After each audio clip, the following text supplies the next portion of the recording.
Salam मेरे अजीज listeners, welcome back to your own channel Self Belief, which is specially made for novel lovers. Today is the episode 5 of the novel हिचकियाँ मोहब्बत की. So let's start it. हुनैन ने जेब में mobile डालते ज़रियाब को देखा जो उसी की तरफ आ रहा था. क्या हुआ? हुनैन ने उसके करीब आने पर पूछा. यार एक बात तो बता, तेरी ज़बान काली है? जो कहता है वही हो जाता है, बल्कि मुझे शक पड़ता है. तू फिरौन के दरबार में मौजूद नजूमियों की नस्ल से ताल्लुक़ रखता है. तेरी सारी पेशन गोइयाँ सच हो जाती हैं. मैंने कभी ख्वाब में भी नहीं सोचा था कि मैं महानूर को मारूंगा, मगर अभी अभी मैं उसे मार कर आ रहा हूँ. इतना ज़ोर से मारा है कि मेरा हाथ अभी तक लाल है, ये देख. ज़रियात ने यह कहते हुए अपनी हथेली हुनैन के सामने कर दी. हुनैन एक नज़र हथेली पर डालता और दूसरी ज़रियाब पर. जब उसने 3 दफ़ा ऐसा किया तो ज़रियाब तप गया और बोला, ये क्या कर रहा है? मुझे यकीन नहीं आ रहा कि तू ऐसा कर सकता है.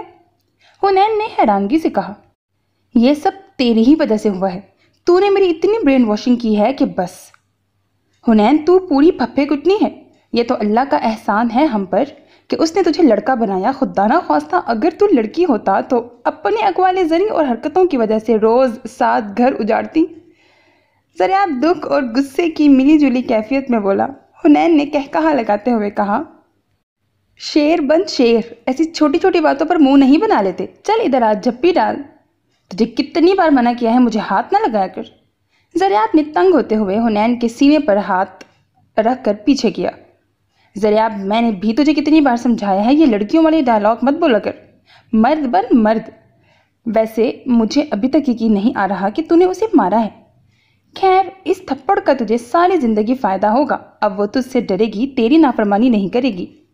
अब तू अपने ताया साईं के पास जा और उन्हें बता कि तू महानूर से शादी करना चाहता है ताकि निकाह हो और हम वापसी के लिए निकलें.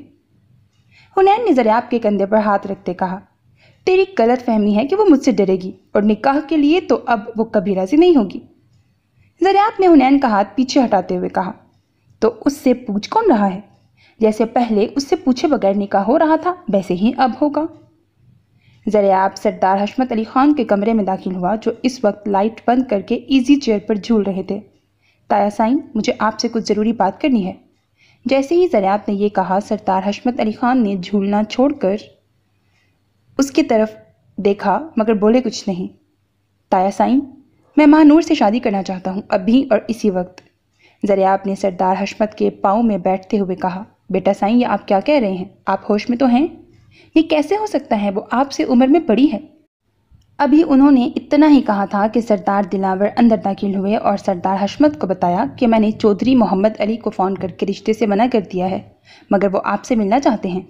ठीक है, जब वो आएँ तो मुझे बता देना, लेकिन बंदे और असलहा तैयार रखो. सरदार हशमत ने सरदार दिलावर को कहते अब ज़रियाब को देखा.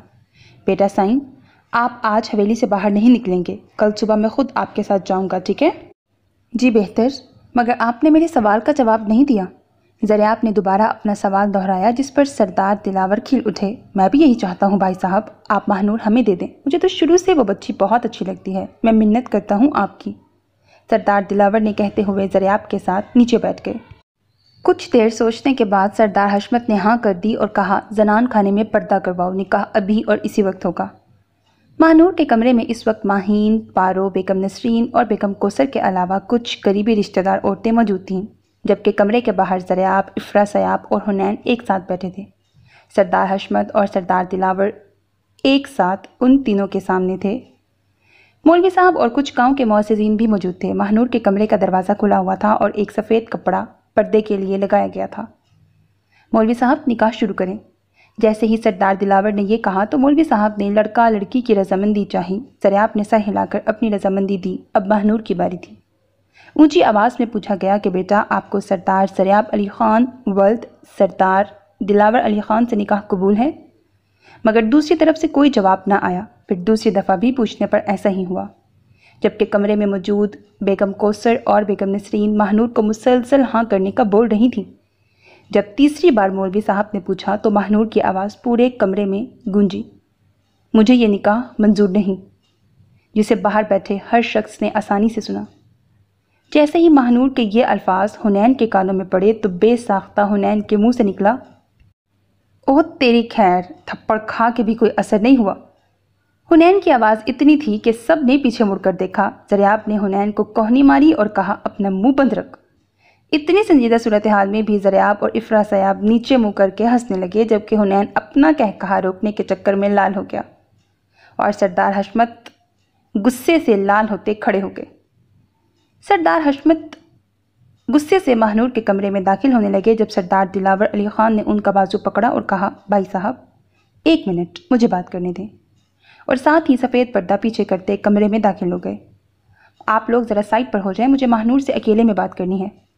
सरदार दिलावर ने कहते हुए महानूर की तरफ देखा जो गर्दन झुकाए बेड पर बैठी थी। सब औरतें कमरे के कोने में जाकर खड़ी हो गईं। बेटा साईं, पहले मेरी बात सुन लें, फिर जो आप कहेंगी वैसा ही होगा, सरदार दिलावर ने महानूर के पास बेड पर बैठते कहा। हुनैन ने बड़ों को जाते देखा तो वो भी खड़ा होकर लॉन की तरफ बढ़ गया। उसे जाता देखकर ज़रियाब भी उसके पीछे लॉन में आ गया। हुनैन लॉन में पड़े झूले पर बैठकर कहकहा लगाने लगा, जबकि ज़रियाब उसके सामने खड़ा अपने दोनों हाथ पीछे कमर पर बांधे उसे देखने लगा। ऐसे क्यों देख रहे हो दुल्हे मियाँ, नज़र लगानी है क्या? हुनैन ने आंख मारते हुए ज़रियाब से कहा। मैं ये देख रहा हूँ कि तू कितनी कमीनी चीज़ है, ज़रियाब कहता हुआ हुनैन के साथ बैठ गया। यार वैसे ये जो तेरी पीढ़नी है ये असल में शेरनी है, वो भी असली वाली। 1-2 थप्पड़ तो वो इतनी आसानी से खा लेती है जितनी आसानी से नरमीन बंटियाँ भी नहीं खाती। हुनैन ने फिर हंसना शुरू कर दिया। तू मुझे उसका झूठा पानी एक बोतल में डाल कर दे, मैंने नरमीन को पिलाना है, वो तो ज़रा सी बात पर 2-2 हफ्ता मुँह बनाकर बैठी रहती है। हुनैन ने ज़रियाब की तरफ देखते हुए मुस्कुरा कर कहा, मुझे नरमीन पर तरस आता है, उसे तेरे सिवा कोई और नहीं मिला था। ज़रियाब सर मारता हुआ खड़ा हो गया। जी बिल्कुल, ऐसे ही जैसे तुझे इस भरी दुनिया में पीड़नी के सिवा और कोई नहीं मिला। हुनैन ने भी ज़रियाब के अंदाज में अफसोस करते हुए कहा। इससे पहले कि ज़रियाब कुछ जवाब हुनैन को देता, कमदार भागा भागा आया। छोटे खान, वो हवेली के बड़े गेट पर चौधरियों की गाड़ियां आई हैं, चौधरी मोहम्मद अली बड़े खान से मिलना चाहते हैं। जैसे ही ज़रियाब ने यह सुना वो परेशान हो गया। अच्छा मैं देखता हूँ। हुनैन तू इधर ही रुक, मैं अभी आता हूँ। ज़रियाब ने हुनैन को हाथ के इशारे से अपने पीछे आने से मना किया और ख़ुद लाउंज की तरफ बढ़ गया। ज़रियाब के जाते ही हुनैन ने नरमीन को कॉल की, मगर कॉल अटेंड नहीं हुई। फिर दूसरी और तीसरी दफ़ा भी ऐसा ही हुआ। हुनैन ने एक नज़र मोबाइल को देखा और एक नज़र आसमान पर डालते हुए कहा, लड़की इतना ही तंग करो जितना खुद बर्दाश्त कर सको। फिर उसने गजाला बेगम का नंबर मिलाया जो फ़ौरन दूसरी बेल पर उठा लिया गया। हुनैन मेरे बच्चे, कहाँ है तू? सुबह से तेरी शक्ल नहीं देखी, कब से गया हुआ है? तुझे पता है मैं तुझे ना देखूं तो मेरे दिल को कुछ होता है। तेरे डैड मुझे गुस्सा हो रहे थे कि तुझे क्यों जाने दिया। बेगम गजाला ने कॉल अटेंड होते ही बेकरारी से कहा, जबकि हुनैन गजाला बेगम की बात सुनकर कहकहे लगाने लगा। पता है मॉम, आप मुझसे ऐसी बातें करती हैं जैसे आप मेरी माँ नहीं बल्कि माशूक हैं। ऐसी बातें तो नरवीन भी मुझसे नहीं करती।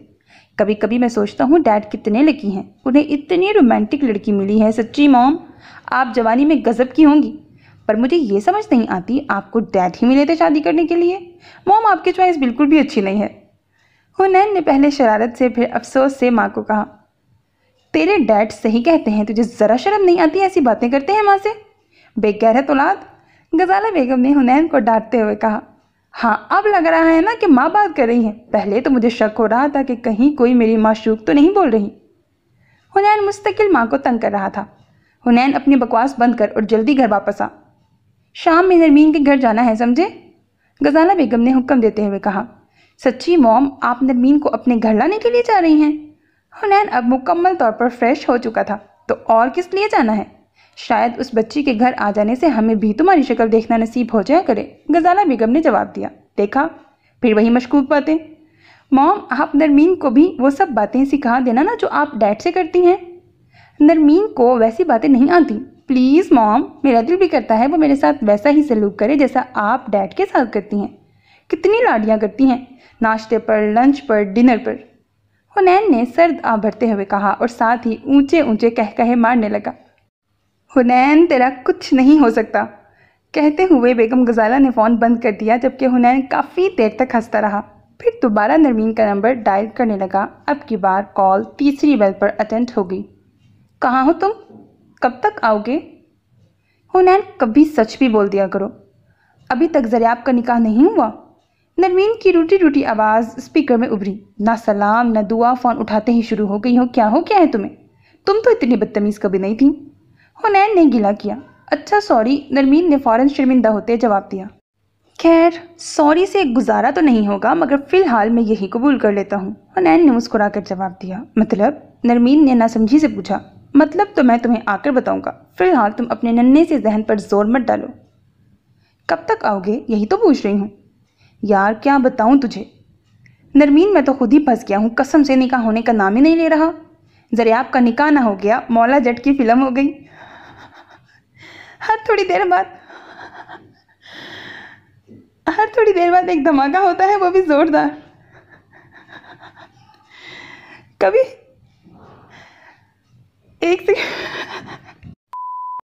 कभी लड़की का अब्बा नहीं मानता, कभी मौलवी नहीं मिलता, कभी ज़रियाब स्लिप हो जाता है, फिर लड़की मुकर जाती है, और जब सब ठीक होने लगता है तो बदमाश ब्रैकेट चौधरी आ जाते हैं। हुनैन ने पहले थके थके लहजे में स्टोरी सुनाई, मगर आखिर में कहे लगाने लगा। हुनैन की बातें नरमीन के सर के ऊपर से गुजर रही थी। मुझे कुछ समझ नहीं आ रहा कि तुम क्या कह रहे हो, बस जल्दी से वापस आ जाओ। नरमीन ने किसी छोटे से बच्चे की तरह जिद की। अच्छा पढ़ाकू, तुम टेंशन ना लो, मैं आज ही वापस आऊँगा, चाहे जितनी मर्जी देर हो जाए, और तुमसे मिले बगैर घर नहीं जाऊँगा। अब खुश? हुनैन ने नरमीन को तसल्ली देते कहा। ठीक है, मैं इंतज़ार करूँगी। इंतज़ार तो अब तुम मेरा किया ही करोगी, हुनैन ने मुस्कुरा कर कहा। हुनैन! नरमीन ने हुनैन की बात समझते हुए ज़ोर से पुकारा। क्यों कान के पर्दे फाड़ रही हो, मुझे अपना नाम पता है। हुनैन ने अभी इतना ही कहा था कि लाउंज में खड़े ज़रियाब ने हाथ के इशारे से उसे बुलाया। नरमीन, मैं बाद में बात करता हूँ, लगता है आखिरकार निकाह होने ही लगा है, हुनैन ने कहते हुए फ़ोन बंद करके लाउंज की तरफ अपने कदम बढ़ा दिए। सरदार दिलावर ने महानूर को क्या कहा था, ये बात कोई नहीं जानता था, मगर उसके बाद महानूर ने निकाह के लिए हामी भर दी थी, जिस पर सभी बहुत खुश थे। मौलवी साहब ने निकाह पढ़वाया और मुबारकबाद की सदाएं बुलंद हुईं। बारी बारी सब आपस में गले मिले। ज़रियाब बेइंतहा खुश था, मगर एक तजस्सुस उसे अंदर ही अंदर खा रहा था कि ऐसा बाबासाई ने क्या कहा कि महानूर मान गई।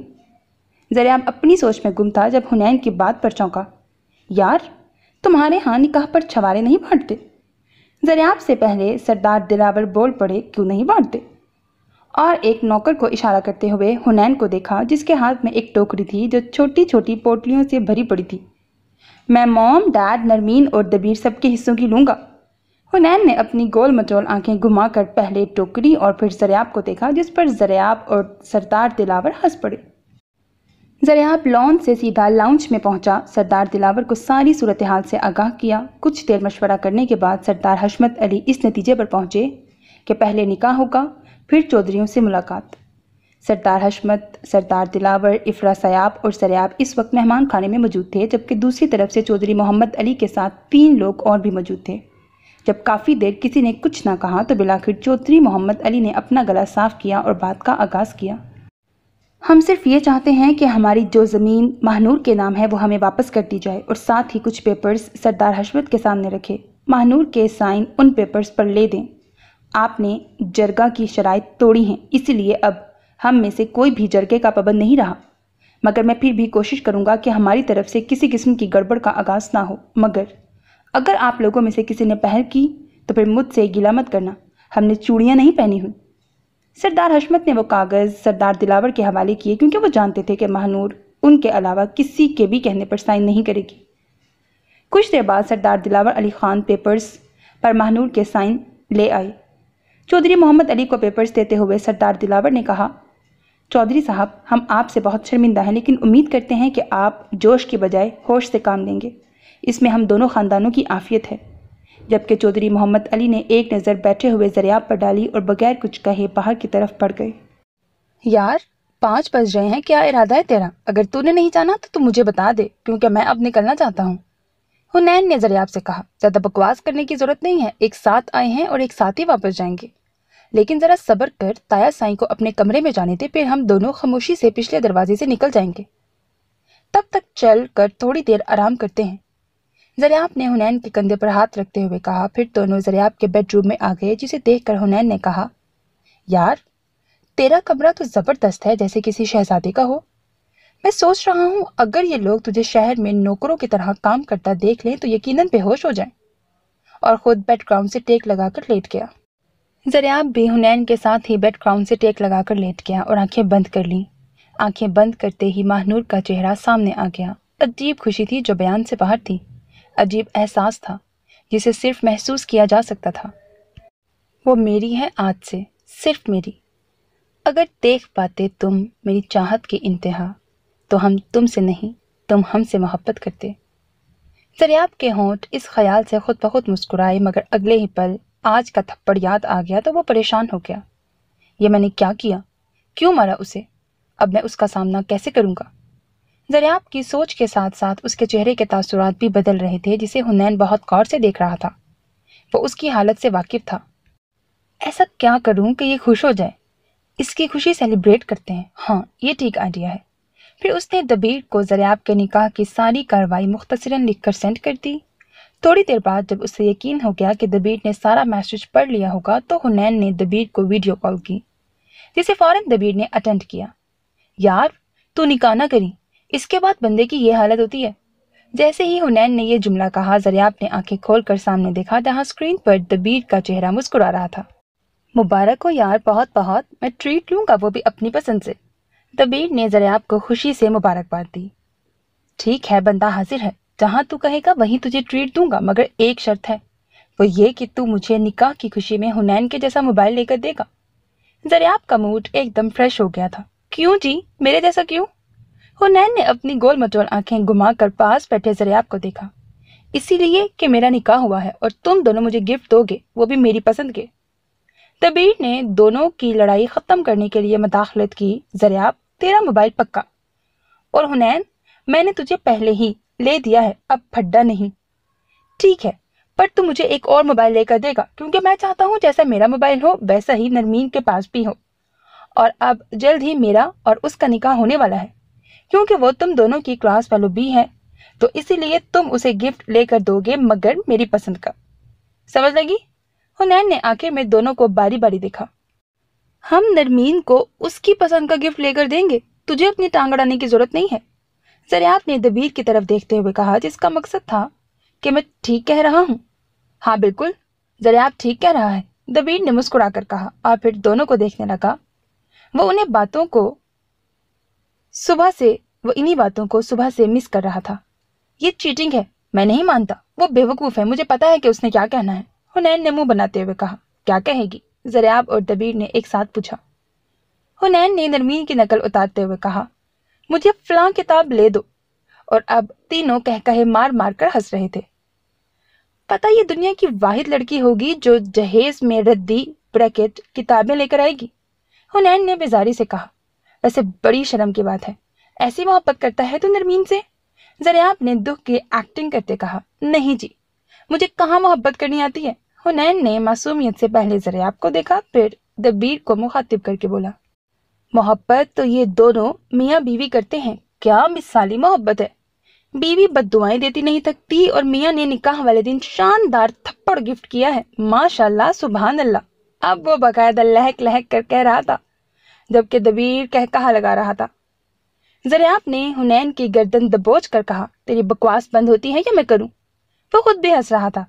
दबीर, मुझे बचा ले इस जालिम समाज से। हुनैन ने दबीर से मदद मांगी, जो उसे फौरन मिल गई। अच्छा, ये बचपना छोड़ो और ये बताओ कि कब तक निकल रहे हो? दबीर ने बात बदली। अभी नहीं, 8 बजे तक निकलेंगे, ज़रियाब ने जवाब दिया। इतनी लेट? दबीर ने हैरानगी से पूछा।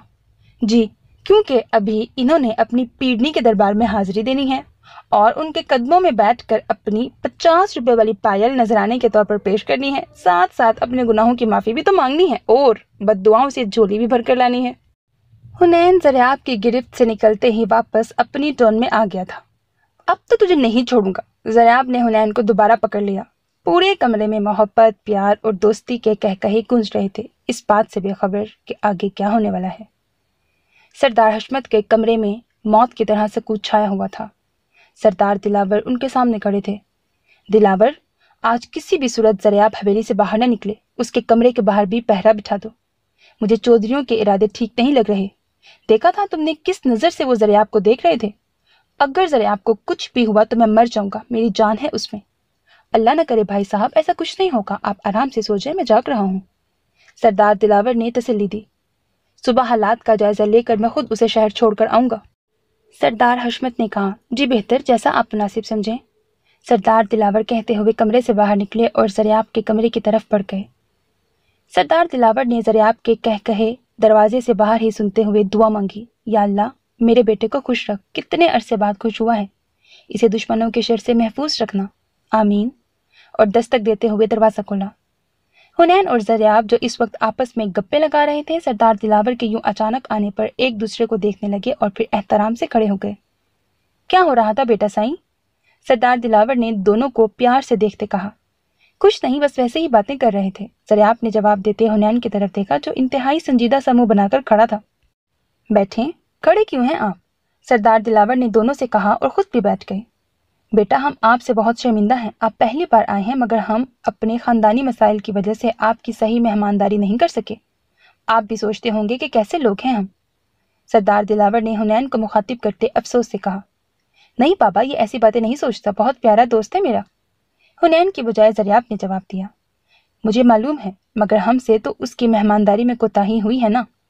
سردار دلاور نے کہا، انکل ایسی کوئی بات نہیں ہے، آپ پلیز مجھے شرمندہ نہ کریں۔ حنین نے جیسے ہی یہ الفاظ ادا کیے، زریاب نے گردن موڑ کر حنین کی طرف سرگوشی کی، تو شرمندہ بھی ہوتا ہے؟ مجھے کیوں اب تک پتہ نہیں چل سکا؟ جس پر حنین نے اپنی آنکھیں گھما کر زریاب کو دیکھا۔ بیٹا سائیں آپ کیا کام کرتے ہیں؟ میرا مطلب ہے زریاب کہیں آفس میں ہوتے ہیں یا کچھ اور کرتے ہیں؟ سردار دلاور نے جیسے ہی یہ سوال کیا، حنین کو کھانسی کا دورہ پڑ گیا، جبکہ زریاب نے مسکراتے ہوئے حنین کو پانی کا گلاس دیا اور کہا، بابا سائیں یہ پڑھتا بھی ہے اور اپنے والد کا بزنس بھی دیکھتا ہے، اس کے والد کا شہر میں بہت بڑا بزنس ہے۔ ابھی تک پڑھتا ہے؟ سردار دلاور نے قدرے حیرانگی سے پوچھا۔ جی وہ اصل میں مجھے پڑھنے کا بہت شوق ہے، حنین نے اپنی ہنسی دباتے ہوئے جواب دیا، اور اب کی بار کھانسنے کی باری زریاب کی تھی۔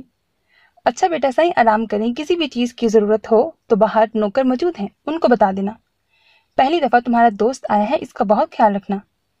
سردار دلاور یہ کہتے جانے لگے کہ پھر کسی خیال سے پلٹے، تم لوگوں نے باتوں میں لگا کر مجھے بلا ہی دیا تھا کہ میں کہنے کیا آیا تھا۔ کچھ دیر سوچنے کے بعد سردار دلاور نے دونوں کی طرف دیکھتے کہا، بھائی صاحب نے سختی سے منع کیا ہے کہ تم لوگ آج حویلی سے باہر نہیں نکلو گے، کل صبح ہم خود تمہیں حفاظت سے شہر پہنچا دیں گے۔ حنین نے کچھ بولنے کے لیے منہ کھولا ہی تھا کہ زریاب نے اشارے سے چپ کروا دیا۔ ٹھیک ہے بابا سائیں، آپ بے فکر رہیں، ہم کہیں نہیں جا رہے۔ زریاب کہتا ہوا سردار دلاور کے ساتھ ہی کمرے سے باہر آ گیا۔ کیا بات ہے، کچھ کہنا ہے؟ زریاب کے اس طرح باہر آنے پر سردار دلاور نے زریاب کے کندھے پر ہاتھ رکھ کر پوچھا، بابا سائیں آپ نے نکاح سے پہلے مہنور کو کیا کہا تھا؟ جو سوال کب سے دماغ میں گھوم رہا تھا وہ زبان پر آ گیا۔ سردار دلاور زریاب کی بات سن کر ہنسنے لگے۔ آپ کو کیوں بتاؤں، یہ میرا اور میری بیٹی کا معاملہ ہے۔ جیسے والدین کی غلطیاں اولاد کو بھگتنی پڑتی ہیں، بالکل اسی طرح اولاد کی غلطیاں والدین کو سنوارنی پڑتی ہیں۔ اب دونوں باپ بیٹا ساتھ ساتھ برآمدے سے گزر رہے تھے۔ آج آپ نے مہنور پر ہاتھ اٹھا کر اچھا نہیں کیا۔ ہمارا خاندان کافی تقیانوسی روایات کا مالک ہے، مگر پھر بھی ہم نے آج تک اپنی عورت پر ہاتھ نہیں اٹھایا۔ بہت تکلیف ہوئی مجھے آپ کی اس حرکت سے۔ آپ کی اس حرکت کا جرمانہ بھرا ہے میں نے، اور بس۔ پھر رک کر زریاب کی طرف منہ کر کے بولے، آج کے بعد مہنور پر ہاتھ نہیں اٹھانا۔ اگر تم نے پھر سے اسے مارا تو میں سمجھوں گا کہ تم نے مجھے مارا ہے۔ عورت ذات طاقت میں مرد سے کمزور ہوتی ہے، اور مرد کو زیب نہیں دیتا کہ وہ اس پر اپنی طاقت استعمال کرے۔ مقابلہ طاقت میں اپنے سے برابر والے سے کیا جاتا ہے، اپنے سے کمتر والے سے نہیں۔ زریاب جو کب سے سر جھکائے باپ کی بات سن رہا تھا، پھیکا سا مسکرایا اور بولا، بابا سائیں اب آپ میرے ساتھ زیادتی کر رہے ہیں، اس نے بھی تو مجھے اتنا کچھ سنایا تھا۔ وہ زبان استعمال کر رہی تھی اور تم نے ہاتھ استعمال کیا، تم بھی بدلے میں زبان استعمال کر سکتے تھے۔ سردار دلاور نے سمجھاتے ہوئے کہا، اسے زبان کی بات سمجھ نہیں آتی، اور آپ بھی اسی کا ساتھ دے رہے ہیں، جبکہ وہ غلط تھی، یہ زیادتی ہے۔ زریاب اب چڑ گیا تھا، یہ آپ کس لہجے میں بات کر رہے ہیں؟ مجھے بہت دکھ ہوا سن کر، سردار دلاور نے افسوس سے کہا۔ جو پوچھا ہے وہ بتایا نہیں، اور زریاب نے ناراضگی ظاہر کرتے ہوئے باہر آسمان کی طرف دیکھا۔ میں نے اپنی بیٹی سے ایک معاہدہ کیا ہے جسے تم پورا کرو گے۔ سردار دلاور نے زریاب کو ناراض ہوتے دیکھ کر کچھ نرم لہجے میں کہا، جب مجھے کچھ معلوم ہی نہیں ہے تو پھر میں کیسے پورا کر سکتا ہوں؟ وہ کندھے اچکا کر بولا، صبر کرو، سب پتہ چل جائے گا۔ اور تم گئے مہنور کے پاس؟ بیٹا سائیں اسے کچھ گفٹ ہی دے دو، اس سے محبت پیدا ہوتی ہے۔ इसी बहाने माफ़ी भी मांग लेना, इससे कोई छोटा बड़ा नहीं होता। सरदार दिलावर ज़रियाब को मनाने वाले अंदाज में बोले। ब्रैकेट, पहले जाना था मगर अब तो नहीं जाऊंगा। ऊपर से हुनैन ने भी पायल का इतना मजाक बनाया है और अब माफ़ी भी मांगू। बदले में मुझे क्या मिलेगा? बद्दुआएं। ज़रियाब को थोड़ी देर पहले की गई हुनैन की गुफ्तगू याद आ गई। हुनैन, तेरी ज़बान काली है, पहले मुझे शक था मगर अब यकीन हो गया है। ज़रियाब दिल में सोचता हुआ सरदार दिलावर के आगे सर हिलाने लगा, जिसका मतलब था ऐसा ही करूंगा। शाबाश मेरा अच्छा बेटा, सरदार दिलावर कहते हुए अपने कमरे की तरफ बढ़ गए। ज़रियाब के कमरे से जाने के बाद हुनैन ने कुछ सोचते रायहा को कॉल की। रायहा इस वक्त क्लिनिक में थी और हुनैन की खुशकिस्मती के फ्री थी। दूसरी बेल पर ही कॉल अटेंड हो गई। अस्सलाम वालेकुम, रायहा ने कॉल अटेंड करते हुए कहा। आपने मुझे पहचाना? हुनैन ने सलाम का जवाब देने के फौरन बाद पूछा। जी बिल्कुल, आप हुनैन बात कर रहे हैं, रायहा ने शाइस्तगी से जवाब दिया। अरे वाह, आपने तो फौरन पहचान लिया, मैं समझा शायद मुझे भूल गई। हुनैन ने हैरानगी से कहा। आप कोई भूलने वाली चीज़ हैं? रायहा कहते हुए हंसने लगी। अच्छा, फिर मैं कैसी चीज़ हूँ? हुनैन ने लफ्ज़ चीज़ पर जोर दिया। मेरा मतलब है कि आप इतने दिलचस्प हैं कि भूल नहीं सकते। मेरे वालिद भी आपको याद कर रहे थे, दोबारा चक्कर नहीं लगाया आपने? रायहा ने अब की बार संभल कर जवाब दिया। बस टाइम ही नहीं मिला, जल्द ही चक्कर लगाऊंगा इंशाल्लाह, हुनैन ने जवाब दिया। जी ज़रूर।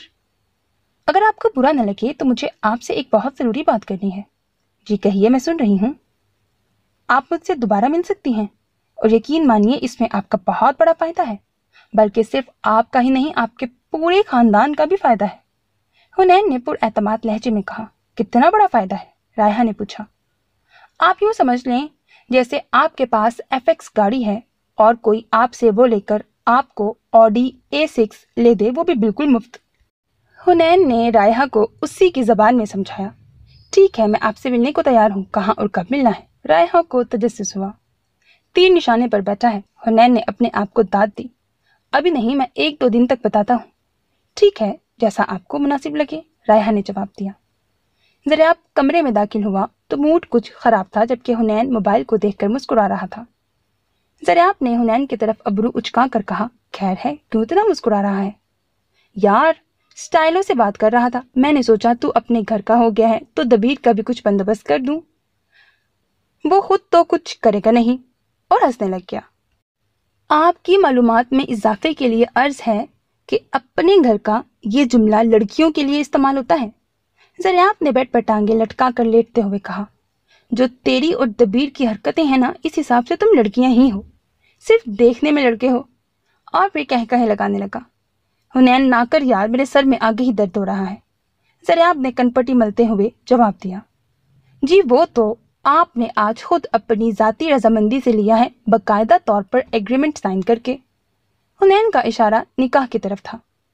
बकवास हो गई है या अभी कुछ बाकी है? ज़रियाब ने हुनैन की तरफ बगैर देखे कहा। जी हो गई है, अब तू बता जाना कब है? हुनैन ने उसे मज़ीद तंग करने का इरादा तर्क करते हुए कहा। हुनैन, मेरा जाना तो मुश्किल है, बाबा साईं और ताया साईं नाराज़ हो जाएंगे। मैं तो कहता हूँ तू भी मेरे साथ रुक जा यार, सुबह इकट्ठे चलेंगे, लेकिन अगर तूने आज लाजमी जाना है तो मैं तुझे भेज देता हूँ ड्राइवर और गार्ड के साथ। ठीक है, फिर तू मेरा बंदोबस्त कर दे, हुनैन ने ज़रियाब से कहा। चल पहले खाना खाते हैं, मुझे बहुत ज़ोरों की भूख लगी है। क्या तुझे आज भी भूख लगी है? मैं तो समझा था कि खुशी की वजह से तू कम अज़ कम 3-4 रोज़ तक खाना नहीं खाएगा, मगर हुनैन की आंखों में शरारत तैर रही थी। क्यों जी, जिन लोगों की शादी होती है वो भूखे मरते हैं, ज़रियाब ने मुंह चढ़ाते हुए जवाब दिया। ज़रियाब महानूर के कमरे के बाहर खड़ा काफ़ी देर से सोच रहा था कि उसे अंदर जाना चाहिए या नहीं। दिल कह रहा था कि अंदर जा और उसे देख, उससे बातें कर, वो अब तेरी है, तेरा हक है उस पर, मगर दिमाग मना कर रहा था कि मत जा, फिर उल्टा सीधा बोलेगी। जब काफ़ी देर दिल और दिमाग आपस में लड़ते रहे तो ज़रियाब ने थक कर वापस जाने का फैसला किया। अभी वो पलटने ही वाला था कि दरवाज़ा खुद ब खुद खुल गया। महानूर को अपने सामने देखते ही ज़रियाब के होश उड़ने लगे। वो रॉयल ब्लू कलर के ट्राउज़र और प्रिंटेड शर्ट के साथ सलीके से दुपट्टा लिए अपनी पूरी आन बान के साथ ज़रियाब के मुकाबिल खड़ी थी। तुम यहाँ क्या कर रहे हो? महानूर ने उसे दरवाजे के साथ खड़ा देखकर पूछा। महानूर के मुखातिब करने पर ज़रियाब ने संभलते हुए जवाब दिया। तुमसे मिलने आया था, मुझे बाबा साईं ने भेजा है। अच्छा, फिर अंदर आ जाओ। ये कहते साथ ही महानूर ने दरवाज़ा खोलकर खुद पीछे होते हुए ज़रियाब को रास्ता दिया। महानूर के इस रवैये पर ज़रियाब को बहुत हैरत हुई, मगर वो छुपा गया। महानूर बेड की साइड पर, जबकि ज़रियाब हमेशा की तरह दरवाजे के साथ टेक लगाकर खड़ा हो गया। कमरे में मुकम्मल खामोशी थी, मगर खिलाफे मामूल इस बार खामोशी को महानूर की आवाज़ ने तोड़ा था। तुम्हें कुछ कहना है मुझसे? महानूर की आवाज़ पर ज़रियाब ने सर उठाकर उसे देखा और नफ़ी में सर हिला दिया। वो महानूर के रवैये से शॉक्ड था। इसे क्या हुआ है? ये इतना अजीब बिहेव क्यों कर रही है? लड़ भी नहीं रही, मुझे कोस भी नहीं रही और मुस्कुरा भी रही है। ज़रियाब के कानों में हुनैन के अल्फाज गूंजे। अगर लड़की बगैर वजह के मुस्कुराए तो समझो कुछ गड़बड़ है। क्या गड़बड़ हो सकती है? अभी ज़रियाब ये सोच ही रहा था कि एक दफ़ा फिर महानूर ने मुखातिब किया। अगर तुम्हें कुछ नहीं कहना तो तुम जा सकते हो, क्योंकि ज़्यादा देर मैं तुम्हारी शक्ल बर्दाश्त नहीं कर सकती। वैसे चचा साईं ने तुम्हें हमारे निकाह की शर्त तो बता दी होगी। शर्त? कैसी शर्त? मैं किसी शर्त को नहीं मानता और ना ही मैं कोई शर्त पूरी करूँगा, समझी तुम? मजाक बनाया हुआ है सब ने। बाबा साईं कहते हैं मैं मुआहदा पूरा करूँगा, तुम कहती हो मैं शर्त पूरी करूँगा। मैं कुछ भी पूरी नहीं करूँगा। और क्यों करूँ? वजह? ज़रियाब ने गुस्से से उलझते हुए जवाब दिया। मैंने 6 साल कुर्बानी दी, अब तुम्हारी बारी है, सरदार ज़रियाब अली ख़ान। महानूर ने जैसे ही ये कहा, ज़रियाब चलता हुआ महानूर के करीब आया। ज़रियाब को करीब आता देखकर महानूर खड़ी हो गई और हैरत से ज़रियाब को देखने लगी। कभी कभी किसी रिश्ते से एहसास महरूमी आस पास बसने वाली रंगीन दुनिया को भी बेरंगो बेकैफ बना देता है। हर रिश्तों को फलने और फूलने के लिए तुम्हारे वक्त, खलूस और उनसियत की ज़रूरत होती है। अपनों को वक्त और तवज्जो दें ताकि वक्त से पहले कोई रिश्ता दम न तोड़ दे। उम्मीद है तुम्हें मैंने जो समझाया है वो समझ आ गया होगा, ज़रियाब कहते साथ मुड़ने लगा जब महानूर की आवाज़ पर पलटा। ज़रियाब, रिश्ते और दोस्तियाँ इस्तवार करने के मामले में हम अगर दूसरों के साथ ज़बरदस्तियाँ करनी छोड़ दें तो ज़िंदगी कदरे आसान हो सकती है। हम ज़िंदगी के दाखिली और ख़ारजी रास्तों पर पहरे नहीं बिठा सकते। बस जो आए उसको खुशदिली से खुशामदीद कहें और जो जाना चाहे उसे अलविदा कहकर रुखसत कर दें। यही आला ज़रफ़ी है, क्योंकि अगर ये तय पा चुका है तो ये होकर रहेगा। हमारी ज़बरदस्ती सिवाय हमें तकलीफ़ में मुब्तला करने के और कुछ नहीं कर सकती। ठीक कहा तुमने, बिल्कुल। अब जबकि तुम मेरे नसीब में लिखती गई हो तो तुम्हें चाहिए कि तुम चुपचाप इस रिश्ते को मनो अन कबूल कर लो और इस रिश्ते के तमाम फ़राइज़ अच्छे से अदा करो, ताकि मैं भी तुम्हें बदले में खुशी खुशी तुम्हारे हकूक़ दे सकूं। ज़रियाब ने मुस्कुराते हुए महानूर का हाथ पकड़ा और उसमें पायल का जोड़ा रख दिया। दिल करे तो पहन लेना, वरना फेंक देना। ज़्यादा गुस्सा करने की ज़रूरत नहीं है। दफ़ा हो जाओ मेरे कमरे से और ख़बरदार जो दोबारा मुझे अपनी मनहूस शक्ल भी दिखाई दो। नफ़रत है मुझे तुमसे। महानूर अपने पुराने लबो लहजे में वापस आ चुकी थी। हाँ, अब ठीक है, वरना मुझे ये गुमान होता कि मैं ख्वाब देख रहा था। ज़रियाब ने कहते हुए महानूर का हाथ छोड़ दिया और कमरे से बाहर निकलने लगा, मगर एक बार फिर महानूर की आवाज़ ने उसे रोका। ज़रियाब, मैं तुम्हें कभी माफ़ नहीं कर सकती, कभी भी नहीं। इंसान बेइख्तियार होने के बावजूद किसी की ख़ता भूलता नहीं, माफ़ नहीं करता, जबकि अल्लाह ताला इख्तियार रखने के बावजूद माफ़ फरमा देता है। ज़रियाब ने बगैर मुड़े कहा और कमरे से बाहर निकल गया। ज़रियाब के जाते ही महानूर दोबारा बेड पर बैठ गई और उसके कानों में ज़रियाब के अल्फाज गूंजने लगे। ज़रियाब हुनैन के साथ चलता हुआ हवेली के बैरूनी दरवाजे पर आया, जहां हुनैन के लिए गाड़ी तैयार थी और 2 जीपें भी, जिसमें कुछ मुसल्लह अफराद भी सवार थे, जिन्हें देखकर हुनैन ने शरारत से ज़रियाब की तरफ देखते हुए कहा, यार, ऐसा लगता है कि मैं 1970 के ज़माने का हीरो हूँ और विलन के खिलाफ गवाही देने अदालत जा रहा हूँ, क्योंकि उन फिल्मों में सबसे मुश्किल काम गवाह को अदालत तक पहुँचाना होता था। हुनैन, कभी तो बाज आ जाकर, तेरी जुगतों से लगता है तेरे अबाओ इज्दाद फैसलाबाद से ताल्लुक़ रखते थे। ये जीपें तेरे साथ जाएंगी तेरी हिफाजत के लिए, समझा? ज़रियाब ने प्यार से कहते हुए हुनैन को अपने सीने से लगाया। यार, तेरा बहुत बहुत शुक्रिया। मेरा सगा भाई भी मेरे लिए ये सब नहीं कर सकता था जो तूने किया। ज़रियाब काफ़ी जज्बाती हो रहा था और हुनैन इस बात पर हैरान था कि उसे ज़रियाब ने खुद अपने साथ लगाया, जबकि वो इस हरकत पर सख्त चिढ़ता था। ज़रियाब को ज़्यादा सेंटी होने से रोकने के लिए हुनैन को शरारत सूझी। तेरा निकाह होते ही बड़ी गहरी तब्दीली आई है तुझमें, हुनैन ने ज़रियाब से अलग होते कहा। नहीं यार, बस तेरा शुक्रिया अदा करना चाह रहा था, ज़रियाब ने जवाब दिया। अच्छा, मैं समझा तू प्रैक्टिस कर रहा है हुनैन ने आंख मारते हुए ज़रियाब से हाथ मिलाया। तू बहुत कमीना है, प्रैक्टिस मैंने तेरे साथ करनी है। ज़रियाब जो अभी भी उदास हो रहा था एकदम हुनैन के रवैये की वजह से शरारती हो गया। अभी 7 बजे हैं, इंशाल्लाह तू 9 बजे तक इस्लामाबाद पहुंच जाएगा, ज़रियाब ने घड़ी देखते कहा। ये बारात मेरे साथ शहर तक जाएगी? हुनैन ने जीपों की तरफ इशारा करते कहा। नहीं, बस तुझे गांव से बाहर निकाल कर वापस आ जाएंगे, ज़रियाब ने हुनैन के साथ गाड़ी तक आते कहा और ख़ुद ड्राइविंग सीट पर बैठते हुए फ्रंट डोर हुनैन के लिए खोला। ज़रियाब को यूं बैठते देखकर हुनैन ने अपनी गोल मटोल आंखें घुमाई जैसे पूछ रहा हो ये सब क्या है। कुछ नहीं, सोचा तुझे गांव से बाहर अपनी निगरानी में छोड़ आऊं, आखिर तो मेरा मेहमान है। ज़रियाब ने मुस्कुराकर गाड़ी स्टार्ट की जबकि एक जीप उनकी गाड़ी से आगे और दूसरी उनकी गाड़ी के पीछे निकली। अभी बमुश्किल 5 मिनट का सफ़र ही तय पाया था कि सड़क के दोनों किनारों से फायरिंग शुरू हो गई। ज़रियाब ने तकरीबन चीखते हुए हुनैन को नीचे बैठने का कहा। इससे पहले कि हुनैन कुछ समझता, एक गोली सनसनाती हुई हुनैन के आकर लगी। दर्द की तकलीफ की वजह से हुनैन ने आंखें बंद करके खोली और फिर ज़रियाब की हालत देखकर दोबारा बंद करना भूल गया। ज़रियाब खून से लथपथ गाड़ी के स्टीयरिंग पर गिरा हुआ था और ये कहना मुश्किल था कि वो सांस ले रहा है। मलिक नज़ीर तैयार होकर बाहर लाउंज में बैठे थे जब बेगम गजाला को कमरे से आता देखकर बोले, अपने लाडले की खबर ली है? कहाँ तक पहुँचा है या अभी तक वहीं बैठा गप्पे मार रहा है? जहाँ जाता है वहीं रह जाता है, औरतों वाली हरकतें हैं इसकी। जी बात हुई थी, कह रहा था आ जाऊँगा, अभी दोबारा कॉल करती हूँ। आप पहले ये बताएं कि मैं कैसी लग रही हूँ? बेगम नज़ीर ने अपनी शॉल दुरुस्त करते मलिक नज़ीर से पूछा। आप मिसेस नज़ीर मलिक हैं, कोई मामूली चीज़ नहीं। आम औरतों जैसी बातें ना किया करें, आप अच्छी तरह जानती हैं कि आप कैसी लग रही हैं, फिर मुझसे पूछने का मतलब? मलिक साहब ने बेगम साहिबा पर सताइशी नज़र डालते कहा। अच्छा अच्छा, ज़्यादा मक्खन न लगाए, जो पूछा है वो बताए ना। बेगम गजाला ने मसनूई गुस्से से कहा जबकि लबों पर एक खूबसूरत सी मुस्कुराहट थी। अपने लाडले से पूछा करो ऐसी बातें, उसने इन बातों में पीएचडी की हुई है। मुझे तो कभी कभी शर्मिंदगी होने लगती है ये सोचकर कि कहीं हम नरमीन के साथ ज्यादती तो नहीं कर रहे। कितनी प्यारी पढ़ी लिखी और सुलझी हुई बच्ची है और आपके नलायक के साथ हम उसे बांध रहे हैं। मलिक नज़ीर ने कुछ सोचते हुए बेगम गजाला को तंग करने के लिए कहा। मलिक साहब, आपका कोई हाल ही नहीं है। कहाँ मेरा हुनैन और कहाँ नरमीन? हुनैन जैसा बच्चा ढूंढने से नहीं मिलता और नरमीन जैसी बच्चियां हर घर में मौजूद हैं। नरमीन के घर वाले अल्लाह का जितना भी शुक्र अदा करें उतना ही कम है कि उन्हें हुनैन जैसा दामाद मिल रहा है।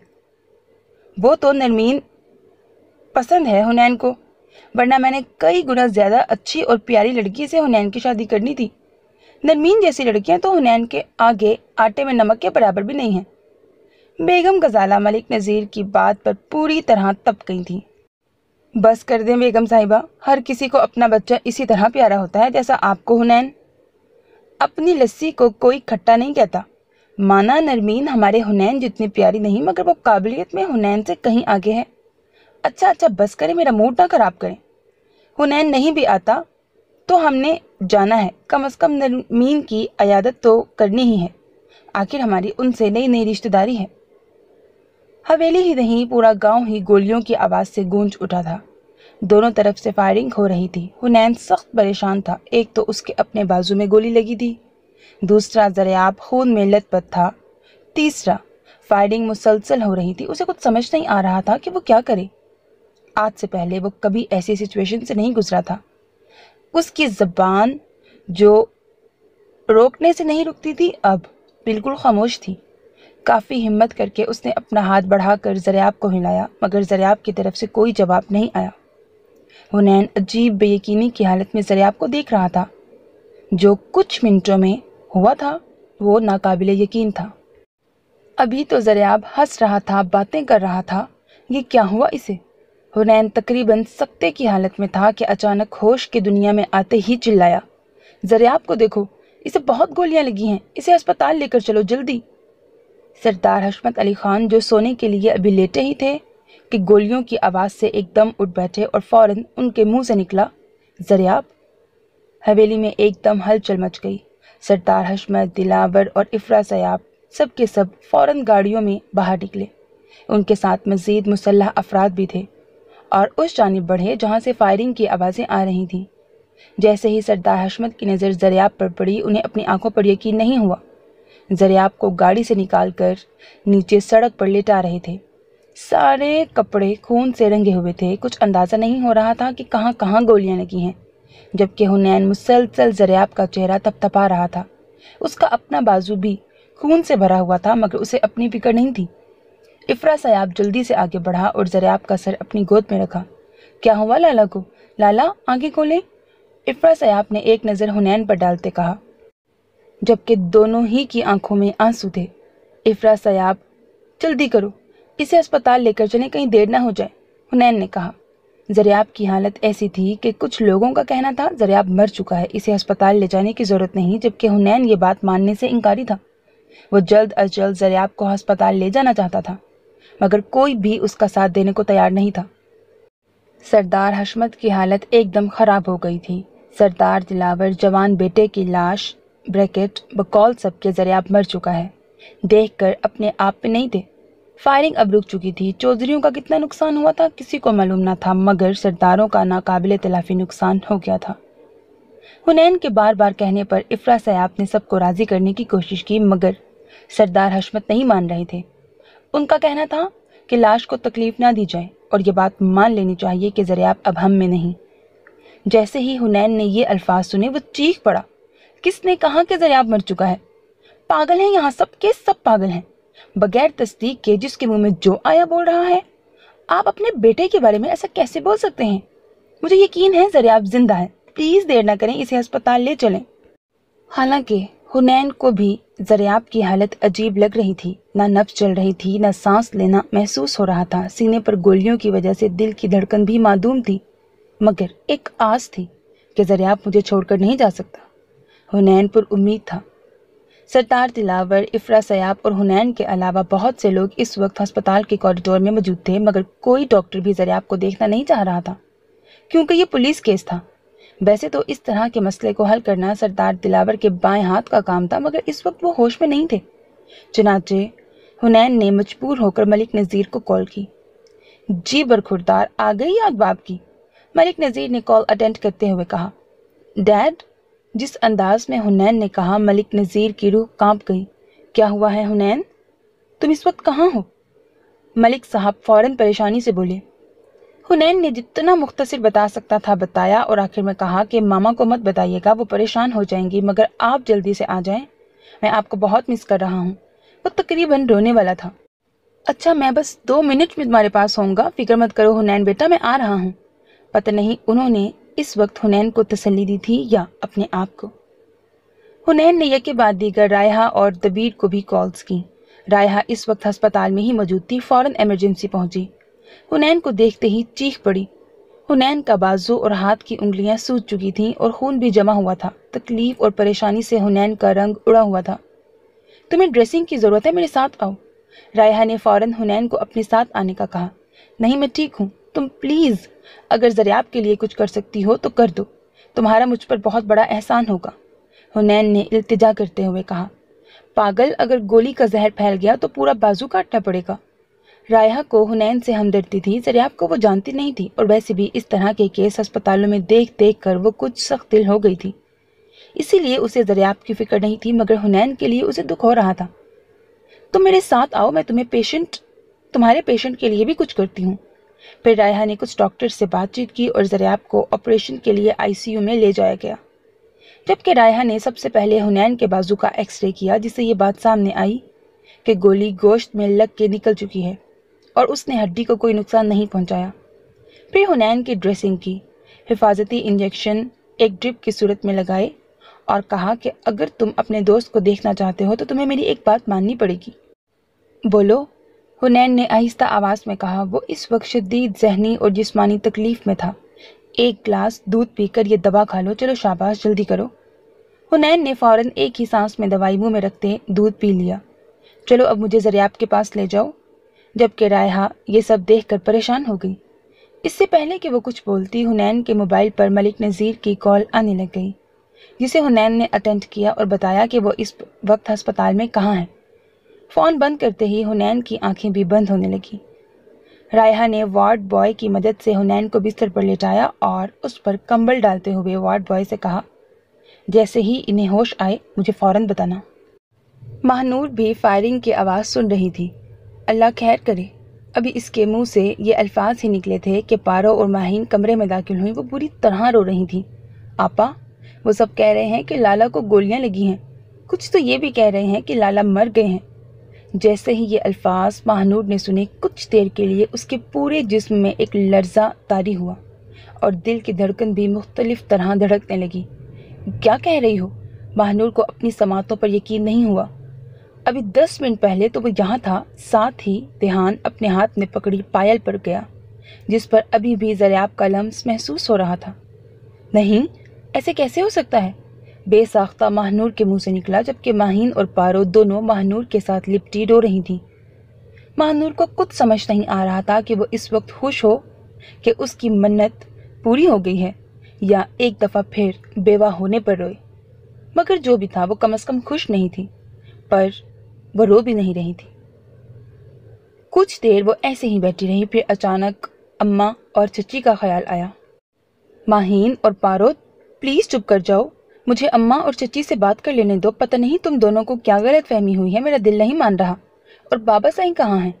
अचानक महानूर को अपने वालिद का ख्याल आया जो ज़रियाब पर जान छिड़कते थे। आओ मेरे साथ, बाबा साईं के कमरे में चलते हैं। महानूर, माहीन और पारो को लेकर बाबा साईं के कमरे में पहुंची, जहां पहले से ही कौसर बेगम और नसरीन बेगम मौजूद थीं। नसरीन बेगम की हालत बहुत ख़राब थी और कौसर बेगम उन्हें तसल्ली दे रही थीं और सरदार हशमत लाल सुर्ख आंखों से लेटे छत को घूर रहे थे। महानूर को देखते ही नसरीन बेगम ने महानूर को अपने साथ लगाते रोना शुरू कर दिया और कहा, महानूर, तुम तो अल्लाह वाली हो, इतनी इबादत करती हो, मासूम हो तुम, दुआ करो ज़रियाब बच जाए, अगर उसे कुछ हो गया तो मैं मर जाऊंगी। माहीन और कौसर बेगम भी बातें सुनकर रोने लगी। सरदार हशमत ने माहीन को मुखातिब करके कहा, इफ्रा साहब को फ़ोन करो, पूछो कि अस्पताल पहुंच गए हैं कि नहीं। जी बाबा साईं, मैं फ़ोन करती हूँ, माहीन कहती फ़ोन करने लगी। हवेली में ज़रियाब के लिए नौकर से लेकर मालिक तक सभी रो रहे थे, उसकी ज़िंदगी के लिए दुआएं मांग रहे थे, सिवाय महानूर के। वो अजीब कशमकश का शिकार थी। 6 साल जिसकी मौत के लिए दुआएं मांगती रही, अब किस मुंह से रब के आगे उसकी ज़िंदगी की दुआ मांगूं, और क्यों मांगूं? हवेली में कोई भी अपने हवासों में नहीं था, ना किसी को खाने का होश था, ना पीने का, ना सोने का। इस वक्त अगर कोई अपने हवासों में था तो वो सिर्फ और सिर्फ महानूर थी। वही सबको दिलासे दे रही थी, ज़बरदस्ती खाना खिला रही थी। माहीन और पारो को उसने अपने कमरे में सुला लिया था और ख़ुद चच्ची के साथ बैठी उनको तसल्ली दे रही थी और साथ ही दवा देकर सुलाने की कोशिश भी कर रही थी। रायहा हुनैन को सुकून से सोता देखकर कमरे से बाहर निकलने लगी जब मलिक नज़ीर को अपनी तरफ आते देखा। वो मलिक साहब को पहचानती तो नहीं थी, मगर जिस तरह वो आ रहे थे उसे लगा शायद यही हुनैन के वालिद हैं। उसका शक यकीन में बदल गया जब मलिक नज़ीर ने पास आते ही हुनैन का पूछा, आप परेशान ना हो, वो बिल्कुल ठीक है, मैंने उसे नींद का इंजेक्शन लगा दिया है, जब वो अपनी नींद पूरी करके उठेगा तो बहुत बेहतर होगा। रायहा कहते हुए मलिक नज़ीर को अपने साथ कमरे में ले आई, जहां हुनैन बेड पर लेटा हुआ था। आज उसकी बड़ी बड़ी गोल मटोल आंखें बंद थीं। हुनैन का रंग जर्द पड़ चुका था, उसकी एक बाजू पर सफ़ेद पट्टी बंधी हुई थी और कहीं कहीं खून के धब्बे भी लगे हुए थे, जबकि शर्ट पूरी खून से भरी हुई थी। हुनैन को इस हालत में देखकर मलिक नज़ीर के आंसू खुद ब खुद बहने लगे। वो खामोशी से हुनैन के पास पड़ी कुर्सी पर बैठ गए और बचपन से जवानी तक की हुनैन की शरारतें आंखों में घूमने लगी। रायहा ने मलिक नज़ीर को यूं परेशान देखा तो तसल्ली देते हुए कहने लगी, आप परेशान ना हो, हुनैन ठीक है, और कमरे से बाहर निकल गई। वो दोबारा इमरजेंसी की तरफ बढ़ रही थी ताकि मालूम करे कि ज़रियाब का क्या बना, जब कॉरिडोर से गुजरते हुए उसकी नज़र दबीर पर पड़ी जो मुसलसल अपने मोबाइल पर कुछ कर रहा था। ना चाहते हुए भी रायहा उसके पास चली गई और कहा, आप और यहाँ खैरियत है ना? क्या मैं आपकी मदद कर सकती हूँ? मुझे खुशी होगी।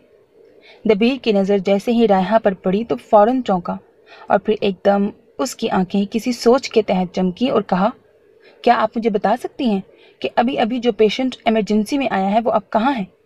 मेरा मतलब आपकी ड्यूटी कहाँ है? क्या आप इस सिलसिले में मेरी कुछ मदद कर सकती हैं? वो जिसको गोलियां लगी हैं उसकी हालत तो काफ़ी सीरियस है, खून भी बहुत ज़्यादा बह चुका है, मुझे नहीं लगता कि वो बचेगा। میرے خیال سے آپ انہی کا پوچھ رہے ہیں، زریاب نام ہے شاید۔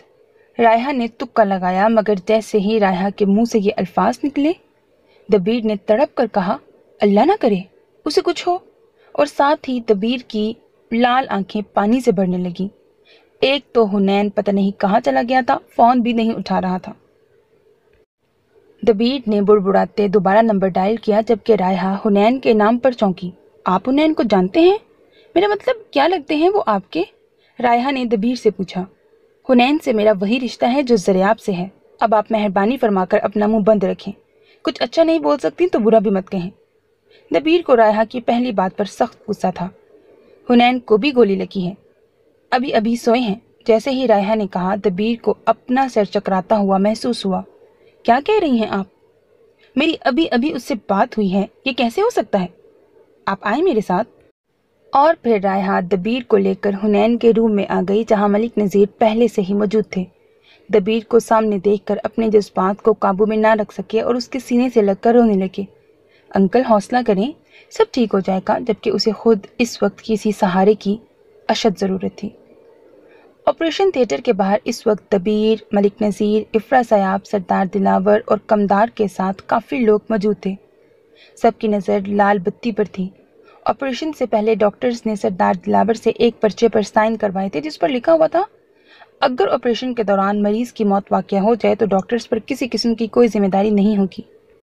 زریاب کو 2 گولیاں بائیں بازو میں لگی تھیں، جو کہ خطرناک نہیں تھیں، ہاں البتہ ان کی وجہ سے خون کافی ضائع ہو گیا تھا۔ مگر جو گولی سینے میں لگی تھی، سارا مسئلہ اس کا تھا، کیونکہ وہ دل کے کافی قریب تھی۔ رات کے 12 بج رہے تھے، سبھی پریشان اور بے حال تھے۔ سردار دلاور کو بار بار سردار حشمت کا فون آ رہا تھا، وہ ہر بار تسلی دے کر فون بند کر دیتے، جبکہ دبیر اور افرا سیاب کی حالت تو قابل رحم تھی۔ افرا سیاب جتنی محبت اپنے لالا سے کرتا تھا، اتنی یا اس سے زیادہ دبیر اپنے دوستوں سے کرتا تھا۔ وہ کبھی حنین کو دیکھنے اس کے کمرے میں چلا جاتا تو کبھی زریاب کے لیے آپریشن تھیٹر کے باہر آ کھڑا ہوتا۔ دبیر اس وقت وارڈ اور آپریشن تھیٹر کے درمیان پینڈولم کی طرح لٹک رہا تھا، کبھی ادھر تو کبھی ادھر۔ چکر کاٹ کاٹ کر ٹانگیں شل ہو گئی تھیں تو سوچ سوچ کر سر بھی درد کر رہا تھا۔ بلاخر تھک کر وہ ایک بینچ پر بیٹھ گیا اور اپنے دونوں ہاتھوں سے سر پکڑ لیا۔ اللہ جی سب ٹھیک کر دیں جلدی سے پلیز، پیارے اللہ جی۔ وہ دل ہی دل میں دعائیں مانگ رہا تھا۔ اتنے میں آپریشن تھیٹر کی لال بتی بند ہوئی اور دروازہ کھلنے کی آواز آئی۔ دبیر نے سر اٹھا کر دیکھا تو ڈاکٹرز آپریشن تھیٹر سے باہر آ رہے تھے۔ وہ جلدی سے ان کے جانب بڑھا۔ کونین آج صرف اور صرف عطرت سے ملنے کے لیے یوں نہیں آیا تھا، مگر تلاش کرنے کے باوجود وہ اسے کہیں نہیں نظر آئی تھی۔ بلاخر تھک ہار کر وہ واپس پارکنگ کی جانب بڑھ گیا اور اپنی بائک سٹارٹ کرنے لگا، جو اپنی روایت برقرار رکھتے ہوئے سٹارٹ ہونے کو تیار نہیں تھی۔ کونین بار بار کک مار رہا تھا جب اس کے کانوں میں عطرت کی آواز پڑی۔ کیا میں آپ کی کچھ مدد کر سکتی ہوں؟ عطرت نے مسکرا کر پوچھا۔ جی کیوں نہیں، آپ میری مدد نہیں کریں گی تو اور کون کرے گا؟ کونین نے بائک سٹینڈ پر کھڑی کرتے کہا۔ اچھا بتائیں پھر کیا مدد کروں؟ عطرت کا چہرہ خوشی سے کھل اٹھا تھا۔ کیا آپ آج میرے ساتھ میرے گھر چل سکتی ہیں؟ کونین نے سینے پر ہاتھ باندھتے ہوئے سوال کیا۔ میں؟ عطرت نے انگلی سے اپنی طرف اشارہ کرتے کہا۔ جی بالکل آپ ہی، کیونکہ اگر میں نے آپ سے شادی کرنی ہے اور بقول آپ کے آپ کو دوستی پسند نہیں، تو آپ کو ہی اپنے گھر لے کر جاؤں گا نا، تاکہ آپ کو میرے گھر والے دیکھ لیں اور آپ میرا غریب کھانا۔ اس طرح ہم دونوں کو اپنے مستقبل کا فیصلہ کرنے میں آسانی ہوگی۔ کیا خیال ہے آپ کا؟ کونین نے بائک کے ساتھ ٹیک لگاتے ہوئے آنکھ کے اشارے سے پوچھا۔ میں آپ کے ساتھ آپ کے گھر اکیلے نہیں جا سکتی، عطرت نے رک رک کر جواب دیا۔ کیوں؟ اب کی بار کونین نے قدرے سنجیدگی سے پوچھا۔ وہ حنین بھائی نے منع کیا ہے، وہ کہتے ہیں کہ مجھے بتائے بغیر کسی کے ساتھ نہیں جانا، دنیا بہت خراب ہے اور میں بے وقوف۔ عطرت نے نظریں چرا کر جواب دیا۔ مطلب یہ کہ تمہیں مجھ پر بھروسہ نہیں۔ کونین ایک دم آپ سے تم پر اتر آیا تھا۔ یہ بات نہیں ہے، آپ مجھے بہت زیادہ اچھے لگتے ہیں، مگر عطرت نے کونین کو غصہ کرتے دیکھا تو بات ٹالنا چاہی۔ تو پھر کیا بات ہے؟ کونین اب بحث پر اتر آیا تھا۔ وہ حنین بھائی کہتے ہیں تمہیں جہاں بھی جانا ہو پہلے مجھے بتایا کرو۔ اب وہ گاؤں ہیں، میں کیسے بتاؤں انہیں؟ اور ان کو بتائے بغیر میں آپ کے ساتھ نہیں جا سکتی۔ اطرت نے شرمندگی سے کہا، ایک تو میں حنین سے بہت تنگ ہوں۔ تم اتنا اپنے بھائی کا ذکر نہیں کرتی جتنا حنین کا کرتی ہو، جبکہ وہ تمہیں اپنی بہن ہی نہیں مانتا۔ مجھے یہ سمجھ نہیں آتی، جو شخص تمہیں اپنی بہن نہیں مانتا تم اس پر اعتبار کرتی ہو، اور میں تمہیں اپنی زندگی میں شامل کرنا چاہتا ہوں مگر تم مجھ پر اعتبار نہیں کرتی۔ اب میں اس کو کیا سمجھوں؟ کونین نے تفتیشی انداز میں کہا، حنین بھائی کو آپ نہیں جانتے، ورنہ ان کے بارے میں ایسی بات نہیں کرتے۔ وہ بہت اچھے ہیں، مجھے ان پر اندھا اعتماد ہے، وہ کبھی کسی کو بھی دھوکہ نہیں دے سکتے۔ میں تو پھر دبیر کی گڑیا ہوں۔ حنین کی حمایت میں فوراً اطرت بول پڑی، جسے کونین نے نوٹ کیا۔ قصہ مختصر، تمہیں مجھ پر اعتبار نہیں؟ کونین نے اطرت سے پوچھا۔ آپ بار بار ایک ہی بات کیوں کر رہے ہیں؟ اطرت نے تنگ ہوتے ہوئے کہا، میری بات کا جواب ہاں یا نہ میں دو۔ کونین نے انگلی اٹھا کر سختی سے کہا، مجھے آپ پر اعتبار نہیں، کیونکہ میں آپ کو ابھی اچھے سے جانتی نہیں۔ اطرت نے سچ سے کام لیا، ٹھیک ہے، جب تم مجھے اپنے اعتبار کے قابل سمجھو گی تو بتا دینا۔ کونین نے ناراض ہوتے ہوئے دوبارہ بائک سٹارٹ کی۔ سوری، آپ شاید ناراض ہو گئے ہیں۔ اطرت نے معذرت کی، نہیں، مجھے بہت خوشی ہو رہی ہے کہ آپ نے میری اتنی عزت افزائی کی ہے۔ کونین نے طنز کرتے جواب دیا، جس پر اطرت نے شرمندگی سے سر جھکا لیا۔ آپ مجھے اپنا فون نمبر دے سکتے ہیں؟ کچھ دیر بعد اطرت نے ہمت کر کے کونین سے پوچھا۔ جی ضرور، میں آپ کی طرح نہیں ہوں کہ سامنے والے کی رتی بھر بھی پرواہ نہ کروں۔ ویسے مجھ پر آپ کو بھروسہ نہیں، اعتبار نہیں، پھر آپ میرے نمبر کا کیا کریں گی؟ کونین دوبارہ آپ پر اتر آیا تھا۔ بس ویسے ہی، اگر آپ نہیں دینا چاہتے تو پھر کوئی بات نہیں۔ اطرت کو پتہ نہیں کیوں کونین کے اس طرح بات کرنے پر بہت دکھ ہوا، اور وہ واپس اپنی گاڑی کی طرف پلٹی جب کونین نے آواز دے کر رکا۔ رکے مس اطرت حسین، میرا نمبر اپنے موبائل میں سیو کر لیں۔ جیسے ہی ڈاکٹرز آپریشن روم سے نکلے، سب ان کے گرد جمع ہو گئے۔ دبیر بھی تیز تیز قدم اٹھاتا ان کے پاس جا پہنچا۔ ڈاکٹرز نے سردار دلاور کے کندھے پر ہاتھ رکھتے ہوئے کہا، ہم نے اپنی پوری کوشش کی ہے، مگر زندگی اور موت اللہ کے ہاتھ میں ہے۔ مریض کا خون بہت ضائع ہو چکا ہے اور سینے میں لگنے والی گولی بہت خطرناک جگہ پر پہنچ چکی تھی۔ ہم نے آپریشن کر دیا ہے۔ اگلے 24 گھنٹے مریض کے لیے بہت اہم ہیں۔ آپ لوگ دعا کریں، اب مزید ہم کچھ نہیں کر سکتے۔ اگر 24 گھنٹے گزرنے کے بعد بھی مریض کی یہی حالت رہتی ہے تو آپ خود سمجھدار ہیں۔ یہ کہتے ہوئے وہ ڈریسنگ روم کی طرف بڑھ گئے۔ سردار دلاور یہ سننے کے بعد اپنے پاؤں پر کھڑے نہ رہ سکے اور ایک دم لڑکھڑائے۔ اس سے پہلے کہ وہ زمین پر گرتے، افرا سیاب اور دبیر نے انہیں پکڑ کر بینچ پر بٹھایا۔ انکل، آپ حوصلہ کریں، اس طرح ہمت نہیں ہارتے، آپ دیکھنا ذرا بالکل ٹھیک ہو جائے گا۔ دبیر نے حوصلہ دیتے ہوئے کہا، بابا سائیں ایسا نہ کریں ورنہ میری ہمت بھی جواب دے جائے گی۔ افرا سیاب نے سردار دلاور کو اپنے ساتھ لگاتے ہوئے کہا، اس وقت ذریعہ کو ہماری دعاؤں کی ضرورت ہے، آئیں ہم سب مل کر اس کے لیے دعا کرتے ہیں۔ دبیر نے ہسپتال میں بنی چھوٹی سی مسجد کی طرف اشارہ کرتے ہوئے کہا۔ وہ سب مسجد میں بیٹھ کر ذریعہ کی زندگی کے لیے دعا مانگنے لگے۔ دبیر اور افرا سیاب نے نفل پڑھے، کمدار اور اس کے ساتھیوں نے قرآن پاک پڑھا، لیکن سردار دلاور دیوار کے ساتھ چپ چاپ ٹیک لگا کر بیٹھ گئے۔ کافی دیر بعد انہوں نے اپنے ہاتھ اوپر اٹھائے اور کچھ اس انداز میں دعا مانگی، اے اللہ، تو جانتا ہے کہ میں بے بس ہوں اور مجھے میرا بیٹا بہت پیارا ہے۔ اگر تو چاہے تو کوئی اسے مجھ سے چھین نہیں سکتا۔ تیرے نبی نے فرمایا ہے کہ باپ کی دعا اپنی اولاد کے حق میں فوراً قبول ہو جاتی ہے۔ میں تیرے نبی پر ایمان رکھتا ہوں، اس کی ہر بات پر ایمان رکھتا ہوں، اور پورے ایمان سے دعا کرتا ہوں کہ میری یہ دعا رد نہیں ہوگی۔ تو میری آنکھوں کی ٹھنڈک، میرے بڑھاپے کے سہارے میرے بیٹے کو زندگی دے دے۔ اور آمین کہتے ہوئے دونوں ہاتھ چہرے پر رکھ کر رونے لگے۔ سر اٹھا کر بھی دعا مانگنا جائز ہے، مگر سجدہ کر لیجئے، تاثیر بدل جائے گی۔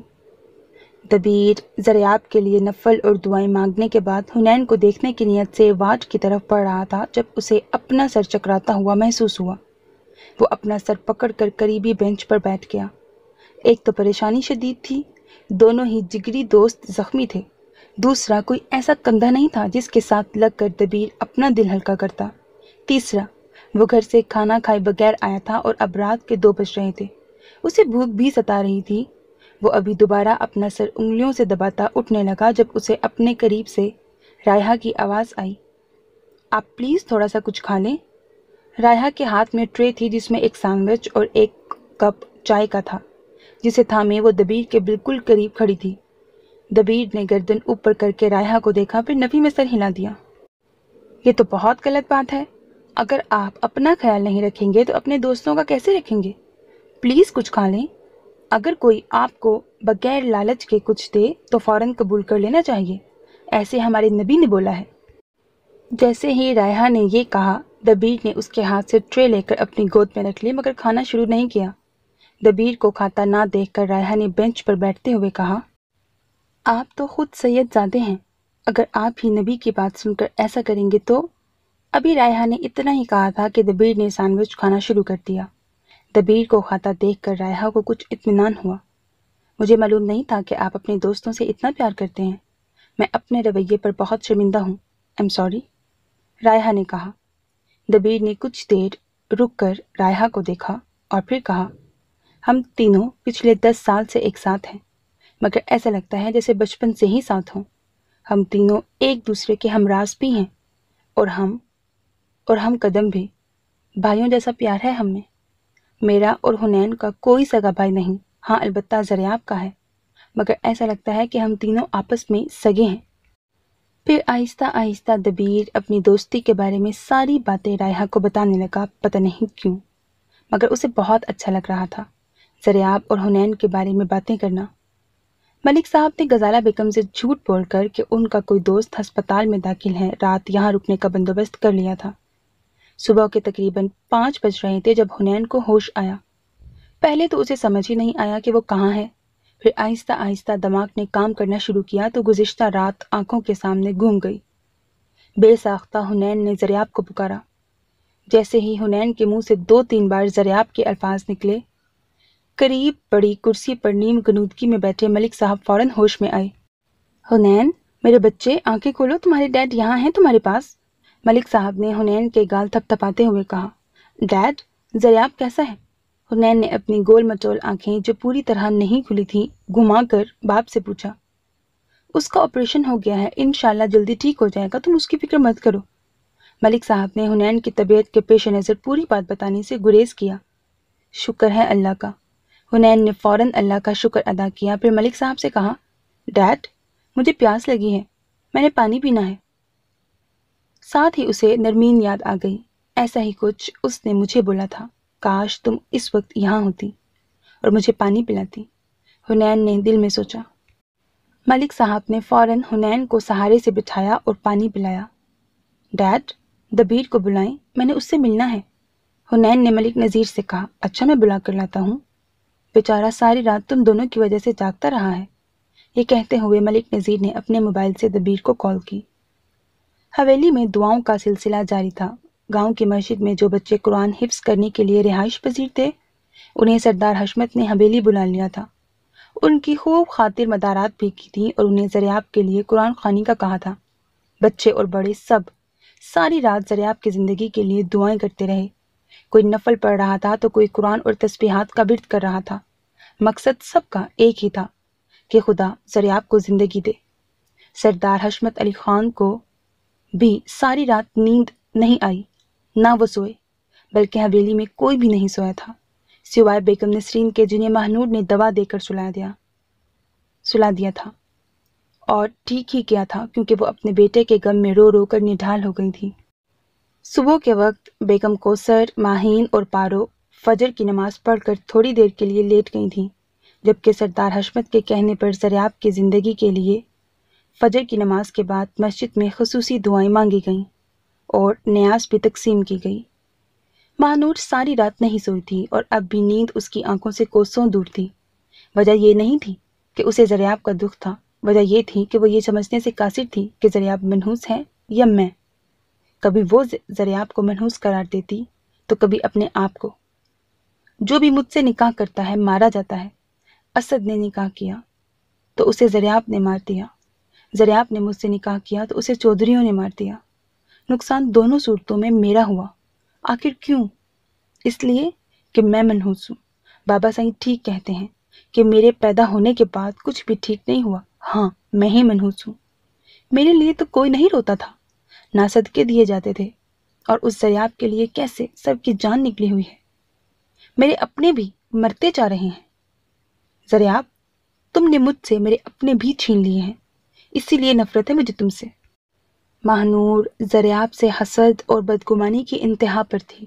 اس کی ساری رات انہی باتوں میں گزری. اس نے پچھلی سب باتوں کو دہرایا اور آخر میں پھر اسی نتیجے پر پہنچی کہ میری خوشیوں کا قاتل دریاب ہے. اسے سزا ملنی تھی. میرے گھر والوں نے نہیں دی تو کیا ہوا، اللہ نے دے دی. اچھا ہوا دریاب کے ساتھ. پھر اندر سے آواز آئی، ماہنور کچھ شرم کر، تو اتنی خود غرض کب سے ہو گئی؟ وہ زندگی اور موت کی کشمکش میں ہے، اٹھ اس کے لیے دعا کر. ماہنور نے اپنے ارد گرد نظر ڈالی. اس وقت سب بے خبر سو رہے تھے. وہ اٹھی اور جائے نماز بچھا کر نفل پڑھے. مگر آخر میں پھر وہی مسئلہ کہ اس کے لیے میں کیوں دعا مانگوں؟ سارے ہی تو مانگ رہے ہیں، ایک میرے نہ مانگنے سے اسے کیا فرق پڑے گا؟ مگر پھر اس نے سر کو جھٹک کر دریاب کی زندگی کے لیے دعا مانگی، اور ایسا ماہنور نے پہلی بار کیا تھا. دبیر پیار سے حنین کے بالوں کو ٹھیک کر رہا تھا، جبکہ ملک نذیر اب مطمئن ہو کر گھر چلے گئے تھے. رائحہ نے حنین کی خود ڈریسنگ کر کے اس کا بازو اس کے گلے میں لٹکا دیا تھا تاکہ کوئی نیچے کی طرف دباؤ نہ ڈالے، جس پر حنین نے بہت شور مچایا تھا. یار، میں تیری سٹائلوں سے بہت تنگ ہوں، بات نہیں مانتی. حنین نے منہ بنا کر دبیر سے کہا. اب کیا کیا جائے، بات تو وہ میری بھی نہیں مانتی. دبیر نے حنین کو مسکراتے ہوئے جواب دیا. یار تو اس کی پٹائی کر. ذرا سی طبیعت بہتر ہوئی تھی کہ حنین کی زبان نے کام کرنا پھر شروع ہو گیا تھا. کیوں؟ دبیر نے حیرانگی سے کہا. کیونکہ اسے ضرورت ہے. میں نے منع بھی کیا تھا، پھر بھی اس نے میری ایک نہیں سنی اور بازو باندھ کر چلی گئی. حنین نے ناگواری سے کہا. تیری بہتری ہے اس میں، دبیر نے سمجھاتے ہوئے کہا. حنین نے تھوڑی دیر منہ بنا کر رکھا، پھر دبیر سے کہا. مجھے دریاب کے پاس لے چل، میں نے اسے دیکھنا ہے. اچھا، لے جاتا ہوں، مگر پہلے تو کچھ کھا اور پھر دوائی لے، دبیر نے حامی بھرتے کہا. حنین کی طبیعت کافی بہتر تھی، یا وہ یہ ظاہر کر رہا تھا، مگر جو کچھ بھی تھا وہ فریش لگ رہا تھا. اسے ایسا دیکھ کر دبیر بھی اب اچھا محسوس کر رہا تھا اور مسلسل اسے ہی دیکھ رہا تھا. کیا دیکھ رہا ہے؟ حنین نے سوپ پیتے ہوئے دبیر سے پوچھا. کچھ نہیں، بس یہ سوچ رہا تھا کہ تو بکواس کرتا ہوا زیادہ اچھا لگتا ہے، دبیر نے مسکرا کر جواب دیا. اچھا، ویسے میرے بیمار ہونے سے تیری تو لاٹری نکل آئی، حنین نے سوپ کا چمچ منہ میں ڈالتے ہوئے کہا. وہ کیسے؟ دبیر نے حیرانگی سے پوچھا. وہ ایسے کہ کہاں تو سٹائلوں سے بات کرنے کو ترستا تھا اور کہاں وہ ساری رات تیرے پاس بیٹھی تیری بکواس سنتی رہی. شان ہے اللہ کی، حنین نے اوپر کی طرف منہ کر کے کہا. ویسے تو کتنی کمینی چیز ہے، لیٹا ہوا تو بستر پر تھا اور خبر تیرے پاس کوریڈور تک کی تھی، دبیر نے مصنوعی غصے سے کہا اور کرسی سے اٹھ کر بیڈ پر حنین کے پاس بیٹھ گیا. گولی میرے بازو میں لگی ہے، سر میں نہیں. دماغ کام کر رہا ہے میرا. یہ جو تو ساری رات جاگتا رہا ہے اور پھر بھی اتنا فریش نظر آ رہا ہے، صاف ظاہر ہے کہ رات میں تو اکیلا نہیں تھا، تیرے ساتھ وہ بھی تھی. میں اور دریاب مر رہے تھے اور تو اپنی سیٹنگ کر رہا تھا. شرم نہیں آئی تجھے؟ حنین نے ہنستے ہوئے دبیر کو سوپ کا پیالہ واپس کر دیا. بہت افسوس ہوا تیرے خیالات سن کر. میں ساری رات تم دونوں کی وجہ سے اتنا پریشان رہا، اور تو اگر بیمار نہ ہوتا تو میں تیرا سر توڑ دیتا. دبیر نے سچ مچ دکھ کا اظہار کیا. اچھا بس زیادہ سیریس شکلیں نہ بنایا کر پرانی فلموں کے وحید مراد. میرا مطلب یہ تھا کہ تو رات میں اکیلا نہیں تھا اور بس.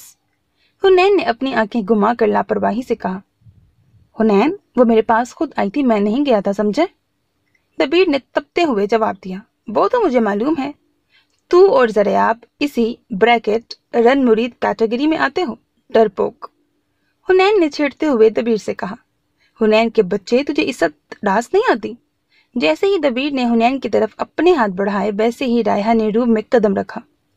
دونوں نے مڑ کر اسے دیکھا. حنین کے چہرے پر شرارتی مسکراہٹ، جبکہ دبیر سیریس ہوتا کرسی پر جا بیٹھا. یہ کیا ہو رہا تھا؟ رائحہ نے تفتیشی نظروں سے دونوں کو دیکھتے ہوئے کہا. یہ دبیر مجھے مار رہا تھا. دبیر کے لاکھ اشارہ کرنے کے باوجود حنین شرارت سے باز نہ آیا. مگر کیوں؟ رائحہ نے دبیر کی طرف دیکھا. آپ اس کی بات پر یقین مت کریں، یہ جھوٹ بول رہا ہے. دبیر نے پھیکی سی مسکراہٹ سے جواب دیا جبکہ رائحہ نے آنکھیں پھیلا کر دونوں کو دیکھا۔ آپ کو اندازہ ہونا چاہیے کہ گولی لگی ہے، گاڑی کا ٹائر پنچر نہیں ہوا۔ جیسے ہی سمجھانے کے انداز میں رائحہ نے یہ الفاظ ادا کیے، حنین اور دبیر نیچے منہ کر کے ہنسنے لگے اور دونوں کو ہنستا دیکھ کر رائحہ کچھ شرمندہ سی ہو گئی۔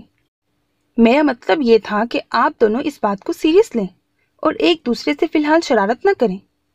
کل رات دبیر کی باتوں سے رائحہ کو اچھی طرح اندازہ ہو گیا تھا کہ ان کی دوستی کیسی ہے۔ زیادہ دیر بیٹھے نہیں، آرام کریں، ٹھیک ہے؟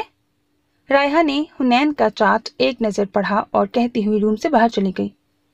یار، تو نے اچھا نہیں کیا سٹائلوں کے ساتھ، حنین نے معصومیت سے دبیر کو کہا۔ کیا مطلب؟ میں نے اچھا نہیں کیا؟ تو بھی تو ہنس رہا تھا، اور اس محترمہ کو دیکھو، مثال بھی گاڑی کی دی ہے۔ دبیر اور حنین دوبارہ ہنسنے لگے۔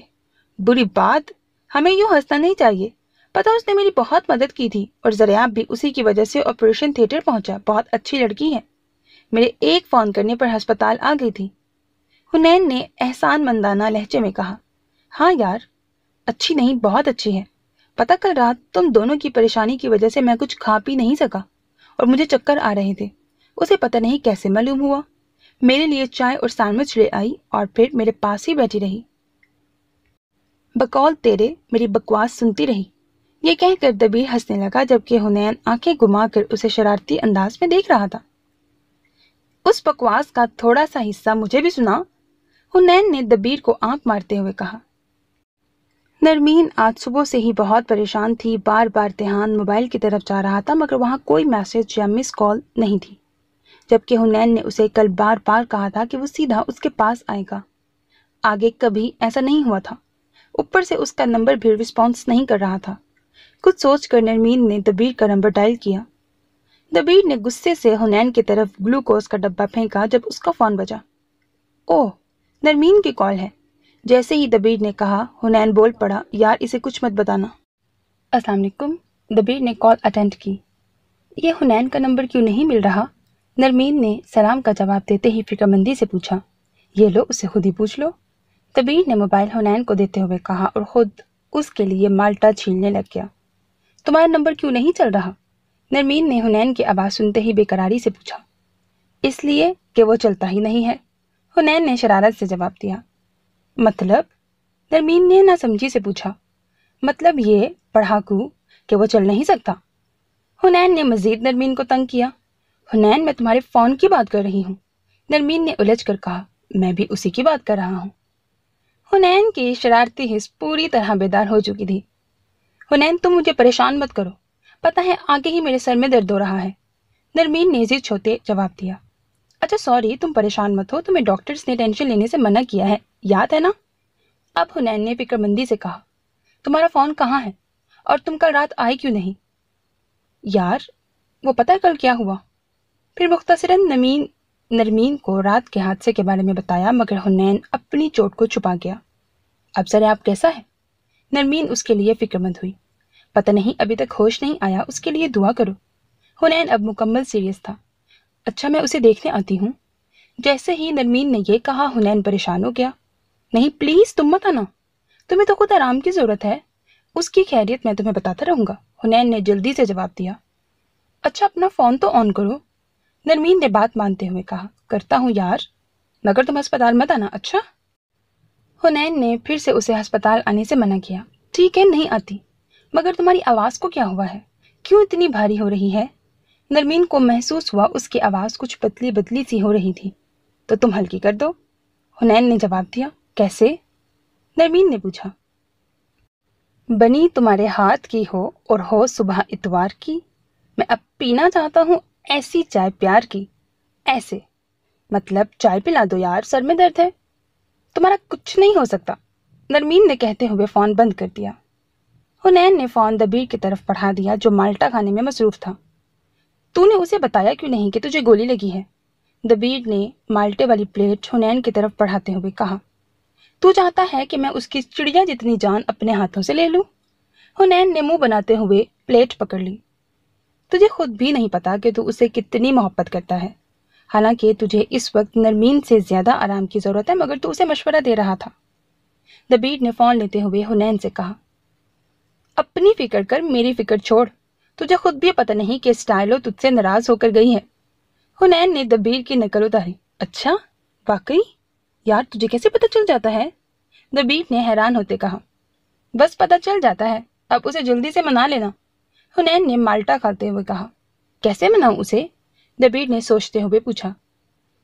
ٹائر کو پنچر لگا کر. جیسے ہی حنین نے یہ کہا دبیر اور حنین دونوں ہی ہنسنے لگے. چل اب یہ منہ بند کر اور میرا موبائل آن کر کے چارجنگ پر لگا دے تاکہ میں اپنی موم سے بھی بات کر لوں. پتہ نہیں ڈیڈ نے انہیں کیسا سنبھالا ہوگا. حنین نے کچھ سوچتے ہوئے کہا. حویلی میں ایسا سناٹا تھا جیسے کوئی زی روح نہ رہتی ہو. سب لوگوں کے رو رو کے آنسو خشک ہو گئے تھے، آنکھیں سوجی ہوئی تھی، نہ کھانے کا ہوش تھا نہ پینے کا، مگر دعائیں مسلسل کر رہے تھے.